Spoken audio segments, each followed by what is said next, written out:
The more you meditate, the more you outgrow the lie of the world of fear, the lie of the world of control.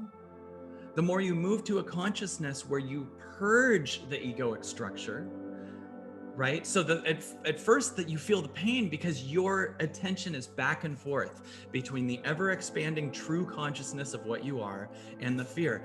You and I have become so attached to the physical world. How could we not? It's all we know. We know our physical parents, we know our physical friends, we know our, the structures, our phone. It is just designed to keep you in the lie world, right? You have this big lie world of control, this big lie world of I gotta stay small. And life is giving you this test right now, and it goes, I want you to prove to me that you'll leave making all of the physical world a priority over the truth of what you are.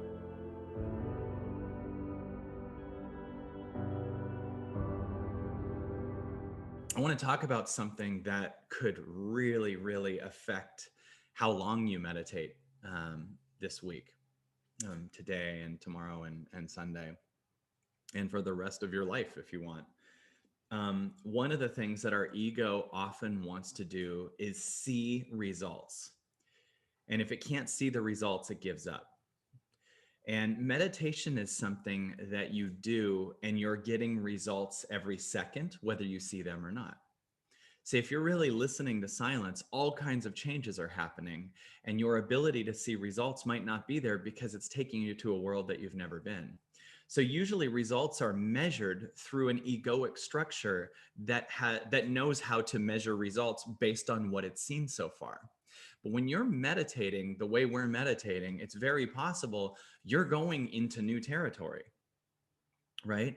And the more you're in new territory, the more you might not see any results. In fact, the more you might feel a lot of pain. And there's a reason for that. If you're starting to go past the story of your body, if you're meditating and you're getting into a place that's farther and farther out, you're looking at yourself from a farther plane, well, of course eventually you're going to feel a ton of pain because the part of you that had a structure, that knew how to do things, that you thought was you, is not being the normal thing that runs the show. You're now outside of it. You're farther out. You're looking from a much bigger scope. You're starting to look at you more and more the way God sees you versus how your ego sees you. And the more you look at yourself through the eyes of God and actually expand your consciousness out of your body, do you understand what I'm talking about? The more you actually expand your consciousness, your awareness is moving to a place that's bigger than your egoic structure, right? The pain is an egoic structure and it's not you. You call it me, which is why it has a hard time falling apart. I feel a lot of pain. No, you're actually able to see yourself from much farther outside of your egoic structure than you thought. And that's death to the belief that the egoic structure is you. All the pain, all the stuff that's here is I thought this was me, this entangled story that I've usually just been sitting on top of and never looking at. But when you meditate long enough, it's expanding its viewpoint. And the farther you go, the more that the egoic structure is kind of exposed as not you, the more it flips out, and your attention goes back and forth from thinking this farther place is the viewer of the egoic structure, which is true, and the egoic structure is you. You think that that egoic structure is you. So the pain is you think you're dying, but you're not. Your egoic structure is. And what you're doing is you're creating a bigger and bigger space, and you're actually connecting when you meditate more and more and more to this ever expanding consciousness of oneness right here. And imagine today we got to here. Now, what does the ego want to do? It wants to get you back in here. but you're here today and we can go farther. And the ego goes, no, I want to get you back in. The ego goes, this is death to me if you keep going farther. You're abandoning me. You're doing all the things that I have trained myself to protect myself from. Do you get what I'm saying? You're rejecting me if you keep going. And you're like, nope, I'm seeing you. And it's going, no, you're leaving me. And now you're going, no, I'm seeing you. You want me to just be right here, ego, and sit with you right here so you can stay hidden. You can stay hidden if my attention is just from the small consciousness of you. And the world, the physical world, designed itself to keep you in this small story. The world goes, oh, your attention is going to infinite God. You are finding that you are the oneness of all that is. Okay, make infinite YouTube videos, make infinite crazy fear-based news. Keep fear going so that they have to stay in the ego, right? Because as you keep expanding too, your fear is going to dissolve. Because the fear goes, well, if we keep dissolving, what happens if all these bad things happen? What happens if I go broke? What happens if the government does a thing? What happens if there's massive control? What happens if I got to stay in my fear to make sure I can protect myself from potential things? But what if the ironic twist is you're moving to a world where those things can't happen? You're moving to a world that's beyond the world of fear. Think of when you're 5, the things that really trigger you, right? Let's say you have a toy and someone takes the toy away from you, right? My friend JP actually made a video about that for a second, but imagine you had a toy and someone took the toy away from you. You have fear. I'm nothing without that toy, right? But at one point you outgrow the idea that you need that thing. You understand that that pain and that fear, right, was a lie. That's just the most you knew at that time, right? And the more you meditate, the more you outgrow the lie of the world of fear, the lie of the world of control. The more you move to a consciousness where you purge the egoic structure, right? So that at first that you feel the pain because your attention is back and forth between the ever expanding true consciousness of what you are and the fear. You and I have become so attached to the physical world. How could we not? It's all we know. We know our physical parents, we know our physical friends, we know our, the structures, our phone. It is just designed to keep you in the lie world, right? You have this big lie world of control, this big lie world of I gotta stay small. And life is giving you this test right now. And it goes, I want you to prove to me that you'll leave making all of the physical world a priority over the truth of what you are.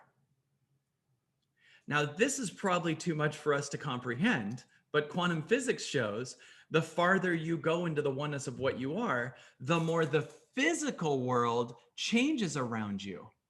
Did you notice, have you ever had it where you were scared of something and then later you weren't scared of something? And then the thing you weren't scared of, even if it happened, had no effect on you, right? Like, if I tell that person this truth about me or whatever, like they're going to whatever. And then later you transform it yourself and you don't care if they know. And then you're just like, yeah, I was worried you'd care. And like, oh, no. Like the whole thing changes around your fear. Are you in fear of it happening? If it is, you're asking life to match the fear that you're staying in. You're saying, I have something to be scared of. So that's actually a request of the universe to create scary things.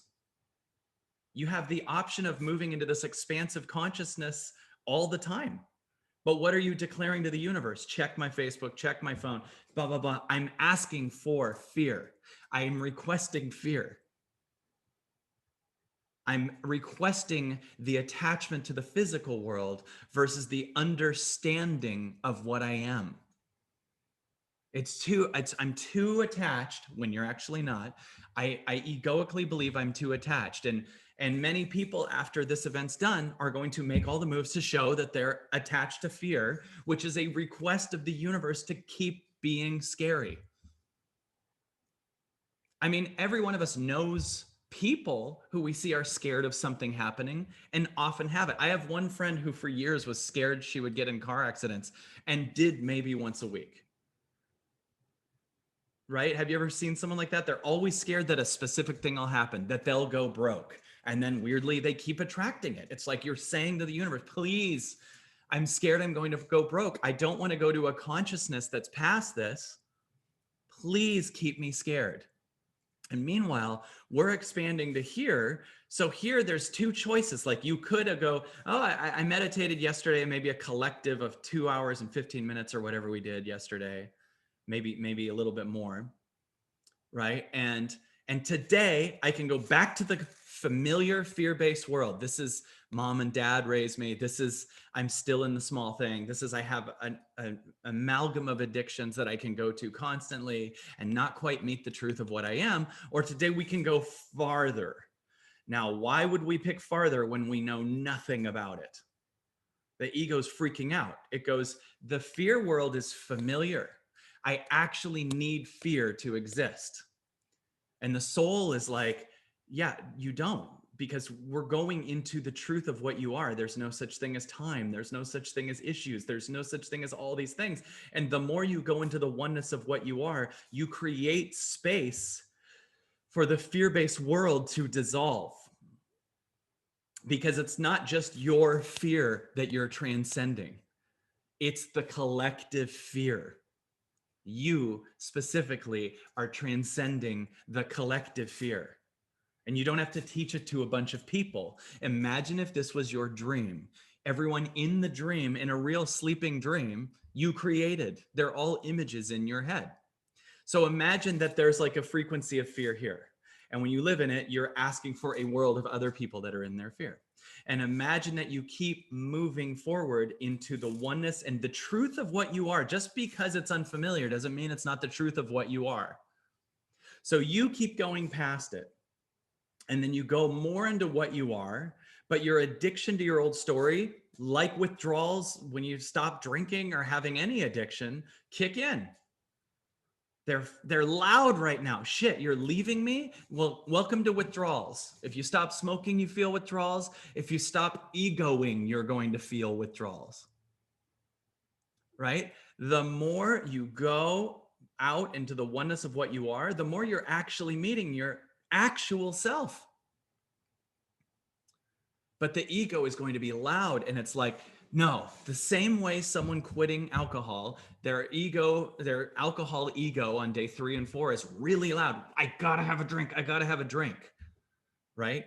Well, imagine if it's not just because I want a drink, but it's because I think that's what I am. Like you're purging what you think you are, not just like one substance. You're letting the ego die. And that's why the more you go out there, the more the ego's screaming, no, we only know and have lived for 40 years or 50 years or 60 years or 30 years or whatever as this fear story. I know, the ego says, the truth is what I am is a small, separate one person out of 8 billion people on a planet with no power. And meanwhile, we've gotten evidence that that's true based on how we've lived.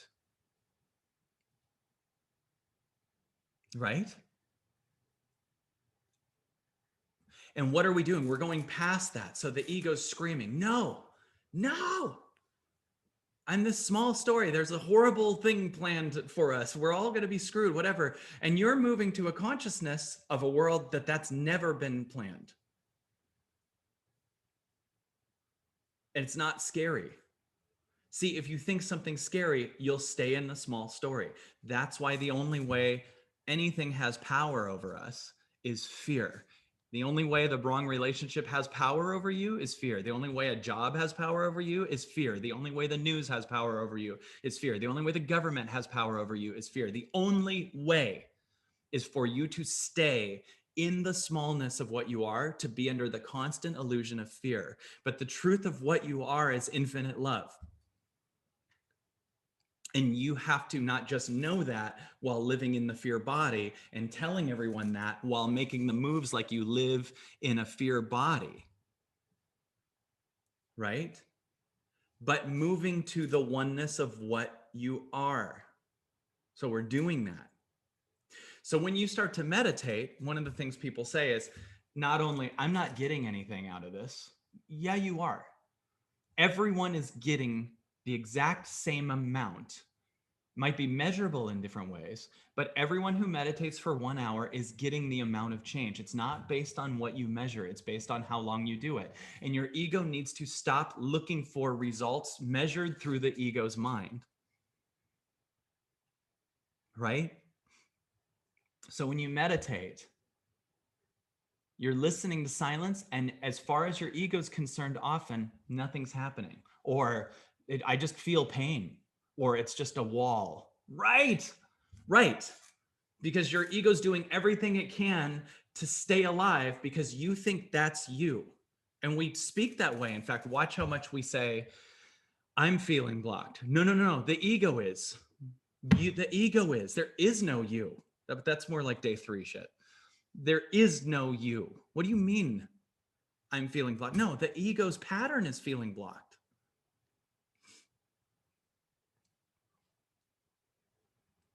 We are moving beyond that. And when we go, I'm seeing myself from a plane of the truth of what I am, which really is all of this. Then at one point, the separate story will no longer serve you, and you will have the cry of your life. And you will start to be more and more and more the truth of what you are every day, which is all that is. You, every time you cry, you are purging partial illusion of separate self.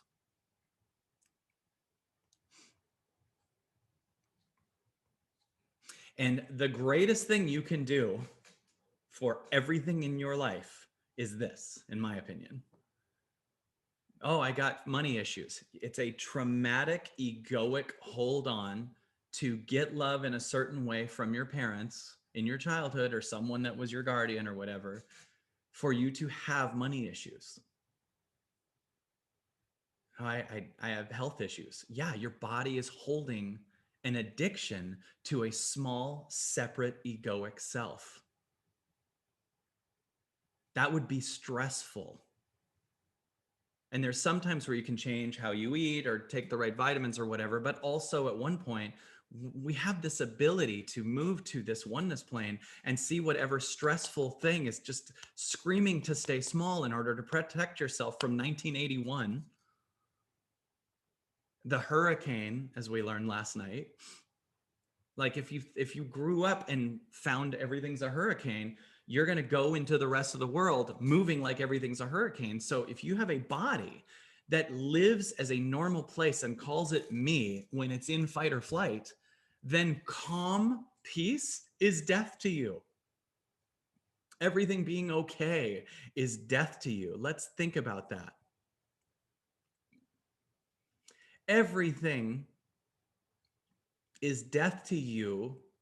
That's wonderful. Isn't that weird? Isn't that weird? Let's think about this.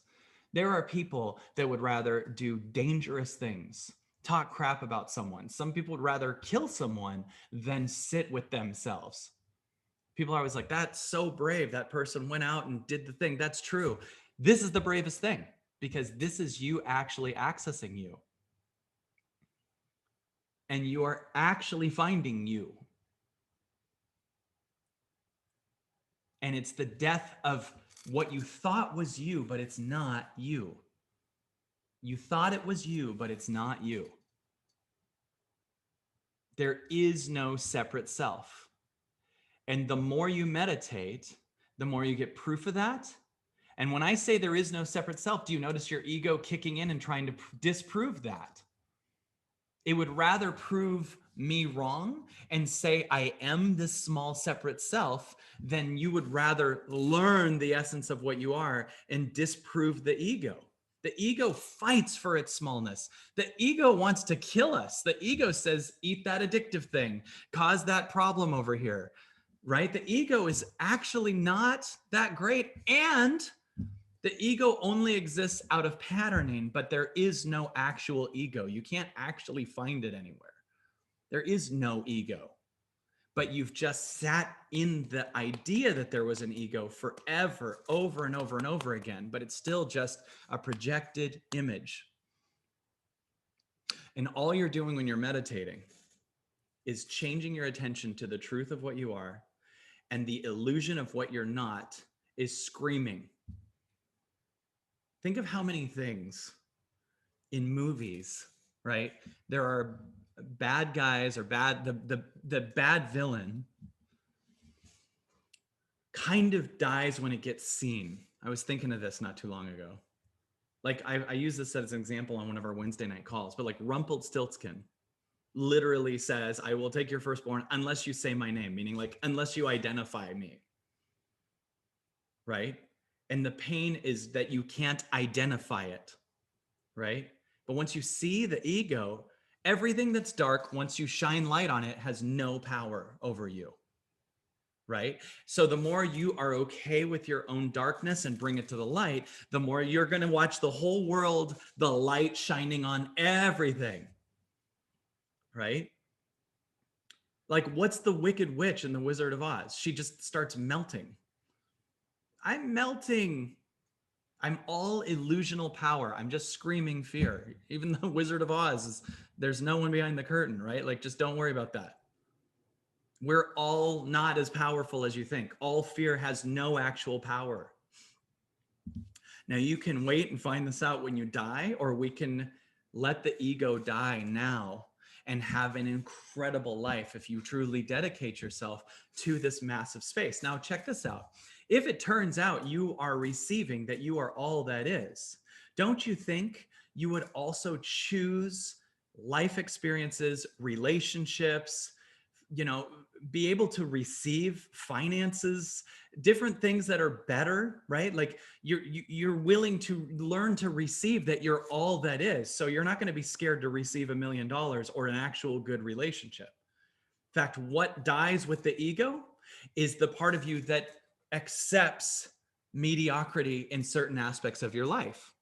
Right? Like if that ego purges, so does the addiction to a bad relationship. If the ego purges, so does the addiction to I'm not enough. So does the addiction to non-worthiness. If the ego purges, everything purges with it.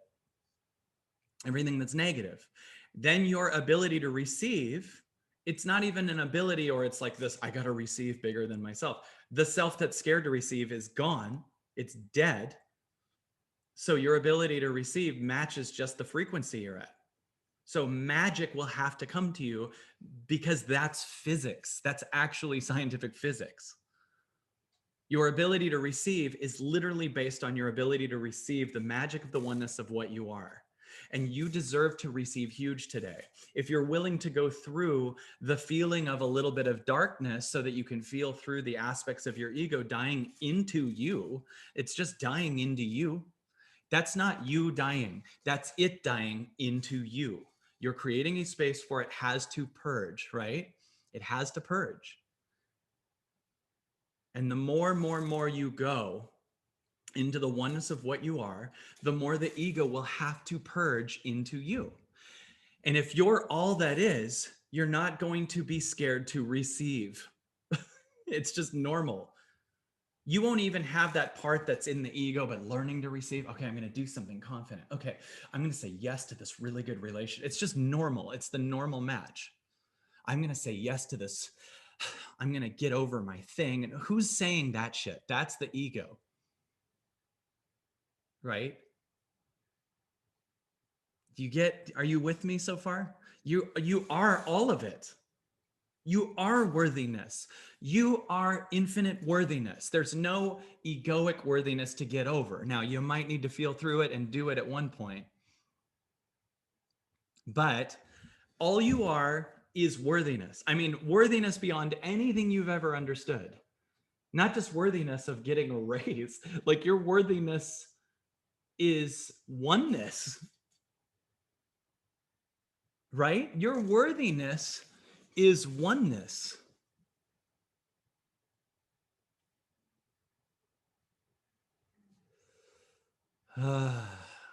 Your worthiness is oneness. That's going to feel better than getting a big promotion or having the ultimate relationship. But you will only find the match to you finally actually moving into the oneness of what you are in a relationship with someone else who thinks they're oneness. It's not the same structured relationship of a bunch of rules where you make the other person your God more than you. It's two onenesses expanding together. Are you kidding? You will only be with that match. You will only find that. And weirdly, you will go, I've never, right now from the ego, you might go, there's no one else that does that work. Wait till you do it. Then everyone suddenly is doing it. The world gives you the match to what you are. There's no one else that I could be a match with that would do this kind of magical work. Then you do it and purge the old story, and that's all you see. And the more you're not trying to egoically create whatever you need to create to get that person or that thing or that career or that whatever, and the more you just purge the part of you that's trying. I mean, all we're doing is sitting and listening, right? But when you purge the part of you that's trying, because the ego tries, you don't, you are. I want to get there. That's ego. You are there. There's no location other than here, right? Then all you experience, all you will experience is all that is. And by the way, if you're all that is, that means you're everyone you see. So guess what? They're all you and you're them. So no one triggers you anymore. They could only trigger the egoic self. People can't trigger the truth of you. And by the way, all death is not you. All letting go is not you. It's just what you were. So when people say, I'm falling apart, you put yourself in a position where it's falling apart, but you're calling it me. So you're actually letting it be your death versus its death. It's dying. You can't fall apart. So what if all of the world, everything that's going on right now, what if you created it based on where you're living?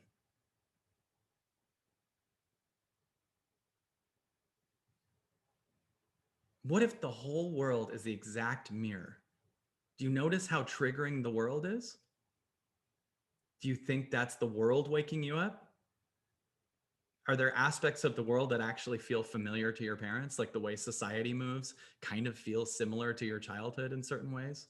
Like there's certain people that feel unseen in this world right now, that society's looking at me in this judgmental way, just like when I was a kid, right?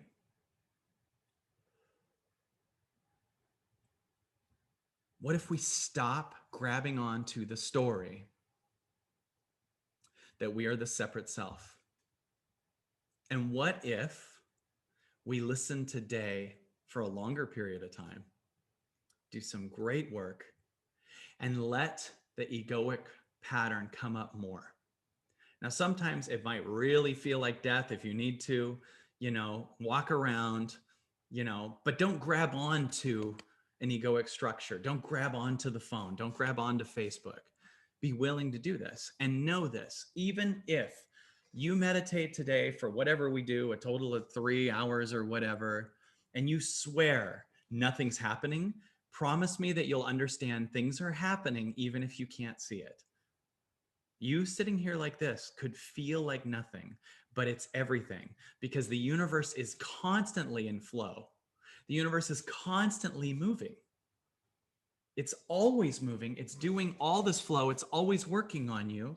even if your ego can't see it. See, your ego wants to see this very big result that never is actually the truth. It wants to see like quick, measurable results now. But the things that actually change move so slow that you can't see it. Right? Like a seed in the ground is turning into a tree, but slowly, but for sure. When you work out for 100 days, your body is changing, even though you might not measure anything for the first 30 days. But it's changing. It's changing. You're 30 days in, and a ton of changes happen, but you might not see it on the scale that much, and you might not see it when you look in the mirror, but it's changing. Real measurable change happens so slow that you can't see it, but ironically, so much faster than egoic change, which sees results instantly, but it's never sustainable. So it goes back. It goes egoically, boom, boom, boom, this way, now this way, now this way. Think of how many things the ego wants to see that it has that it's losing now. When you egoically make a sale, we got it. Egoically, it's like, I got it. It's also going to be a refund. when you egoically have the relationship, we're a couple, you're going to egoically lose it. We're not. Everything we do that we egoically see results from, you often will egoically lose it because you have no foundation to really receive the result you want. And what we're doing is foundation-based work. This is the real work. This is the real work. The real work, the most direct real work you could do. By the way, every time you feel pain, you're also about to feel God. Maybe write that down. Every time you feel pain, something's about to die. So keep going, because when it dies, it's going to be replaced by more oneness. So feeling pain is a good thing. Feeling really stuck is really good. Because all of that stuff is about to be flushed out of you.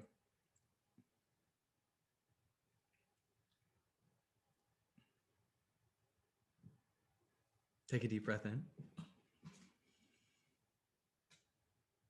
Release it. And it's going to move slowly but surely. Let's find out more about what we are. Really take in how incredibly brainwashed you've been to stay in the small story. And we're choosing to know what we are. Would you be willing to give up all of the old story to know what you are? That's my intention on this planet. I want to know what I am. I'll give up whatever I need to know what I am. I want to know my whole soul. It's worth it. I'll give up everything. I'll give up my attachment to everything. And I know that the more I learn what I am, the more better arrives. Like, think of what we're scared to let go of. Well, I'd like to so much know what I am, but I don't want to lose this job. Yeah, but if you're oneness, you're gonna have a way better job. Like you're all that is. Or how about this one? Things that you think, well, I'm not going to give up my kid for it. Okay, but you could give up your egoic attachment to the story of how you need to be for your kid or your kids, to know who you truly are, to give your kids an incredibly present, magical reality, so they are not brainwashed into the smallness as you stay in your smallness.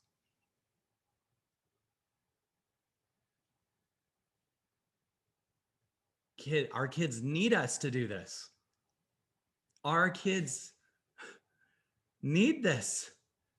Do we need to be the pattern of crap that we went through in our childhood more for our kids so that they can try to figure this out and watch my daughter's seminar in 30 years from now? As Vivi comes on, hey, okay, I heard about your parents.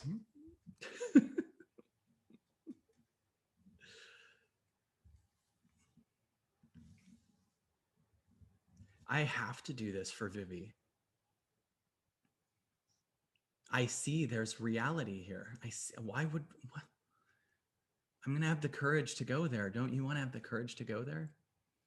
Wouldn't you give it all up? Oh my God, I have a little bit of a knife pain in my heart for a few minutes. I don't want to feel that. So no. Back to the small. Familiarity, please, versus what am I? That's your choice. Fear-based familiarity versus what am I? And I promise you, as you access more of what you are, you'll be like, why did I wait so long? This is so much better. Everything's magic. Everything I think just shows up. There's so much synchronicity and so much craziness in this.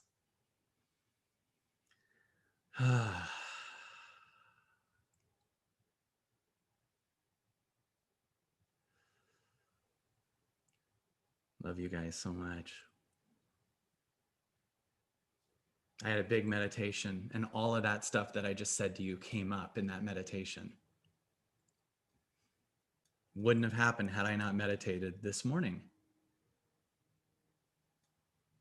So let's see what you get when you meditate.